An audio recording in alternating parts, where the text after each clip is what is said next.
రాజన్న సిరిసిల్ల జిల్లా ముసాబాద్ పట్టణ కేంద్రంలో విశ్రాంతి ఉద్యోగి కనమేని బాలరెడ్డి జ్ఞాపకార్థం ₹1,00,000 విలువ చేసే సౌండ్ సిస్టాన్ని ఆర్యవైశ్య సంఘానికి అతని కుమారుడు కాంగ్రెస్ పార్టీ రాష్ట్ర నాయకులు కనమేని చక్రధర్ రెడ్డి విరాళం అందించారు. ఈ సందర్భంగా ఆర్యవైశ్య సభ్యులు చక్రధర్ రెడ్డిని శాలువతో ఘనంగా సన్మానించి కృతజ్ఞతలు తెలిపారు. ఈ కార్యక్రమంలో జెడ్పీటీసీ గుండం నర్సయ్య, కాంగ్రెస్ పార్టీ మండల అధ్యక్షులు ఎల్ బాలరెడ్డి, సంఘం అధ్యక్షులు కూర భిక్షపతి, పప్పుల శ్రీకాంత్, బండారి సత్తయ్య, పుట్నాల శ్రీనివాస్, రవి పాల్గొన్నారు.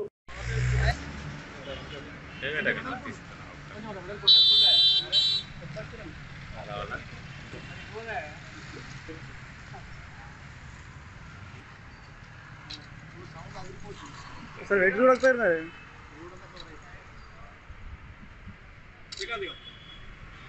తీసుకుంటే పంపుతా ఇస్తున్నా పెడతారు.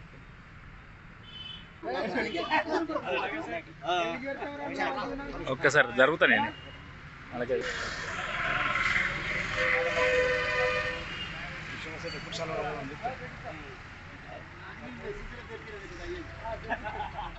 ఈయన ముందుకు వస్తుండే పుచ్చపల్లి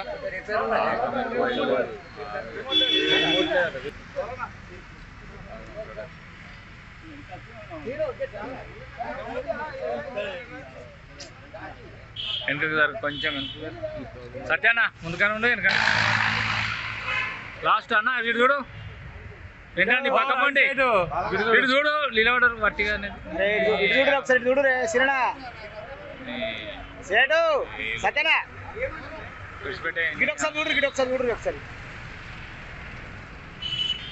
రైట్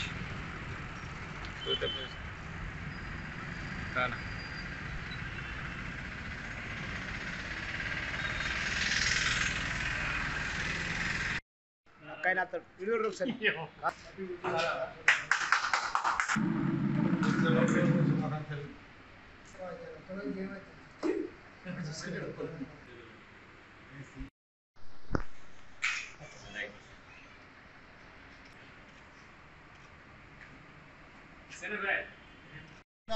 పప్పుల శ్రీకాంత్ మరి ఆర్యవైశ్య సభ్యులు జనరల్ సెక్రటరీ మరి శ్రీకాంత్ ఫోన్ చేసి మా ఆర్యవైశ్యులకు మా ఫంక్షన్ హాల్కు ఒక మంచి సౌండ్ సిస్టమ్ ఇప్పించాలి, సౌండ్ సిస్టమ్ లేదు, అది ఇచ్చినట్టయితే మీ పేరు మీ నాన్నగారి పేరు మీద కనమేని బాలరెడ్డి మా నాన్నగారు కనమేని బాలరెడ్డి గారి పేరు మీద శాశ్వతంగా నిలిచిపోతుంది.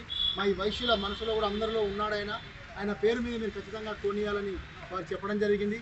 అదేవిధంగా సత్య సేటు, పుట్నాల సీను, అదే భిక్షపతి అందరూ కూడా వారు మార్గదర్శనంలో అందరూ ఫోన్ చేయడం జరిగింది. మాకు ఖచ్చితంగా ఒక మంచి సౌండ్ సిస్టమ్, మర్చిపోలేని ఒక సౌండ్ సిస్టమ్ ఇప్పించాలి అని వారు కోరడం, మరి మేము వెంబడే స్పందించి మా నాన్నగారు అటువంటి కనమేని బాలరెడ్డి గారి స్మారకార్థం వీరి మండల సంఘానికి పెట్టి సౌండ్ సిస్టమ్ని ₹1,00,000 విలువ చేసే సౌండ్ సిస్టమ్ని వీరికి మేము విరాళంగా ఇవ్వడం జరిగింది. ఆర్యవైశ్యులందరూ కూడా సంఘటితంగా ఉండి వారు అన్ని సంక్షేమ కార్యక్రమాలకు కానీ, మంచి విందు వినోద కార్యక్రమాలు కానీ, భక్తి కార్యక్రమాలు కానీ అన్నిటి కూడా వినియోగించుకోవాలని ఈ సందర్భంగా తెలియజేస్తూ ఈ కార్యక్రమానికి నన్ను పిలిచేందుకు మీ అందరూ కూడా పేరు పేరున నమస్కారం తెలియజేస్తాను. ప్రత్యేక ధన్యవాదాలు. మాకు ఈ స్పీకర్ అన్ని సంఘాలు మా దగ్గర ఉన్న 4 సంఘాలకు వినియోగించుకోమని మాకు చెప్పినారు. ఇది అందరము సమిష్టిగా ఐక్యతగా ఉండి ఉపయోగించుకుంటామని చక్రరెడ్డి అన్న గారికి ఈ సభాముఖంగా తెలియజేస్తున్నాను.